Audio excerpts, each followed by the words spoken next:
நீங்கள் அரை மயக்கத்தில் அப்படியே படுத்துட்டு இருப்பீங்க, எல்லாரும் எட்டி எட்டி பார்த்துட்டு போவாங்க. என்னதான் அரை மயக்கத்தில் இருந்தாலும் கூச்சமாக தான் இருக்கும்.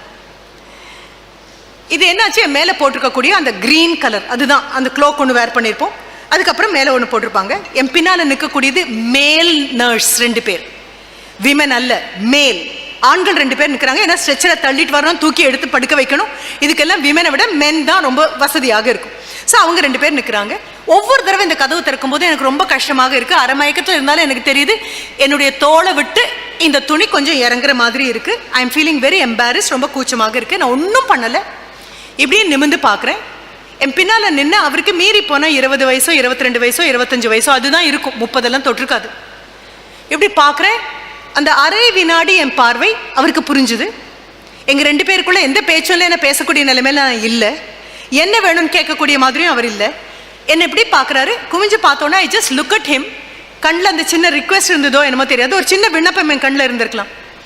ஒன்றுமே சொல்லலை அந்த பையன். அதனால தான் உங்களை குழந்தைங்கன்னு மறுபடியும் நான் சொல்கிறதுக்கு பெரிய காரணம் தான். ஒன்றுமே பேசாமல் மெதுவாக என் தோளில் இருக்கக்கூடிய அந்த துணியை நகர்த்தி என் காதுக்கு பின்னால் இப்படி சொருகி விட்டார். And I look, he did this.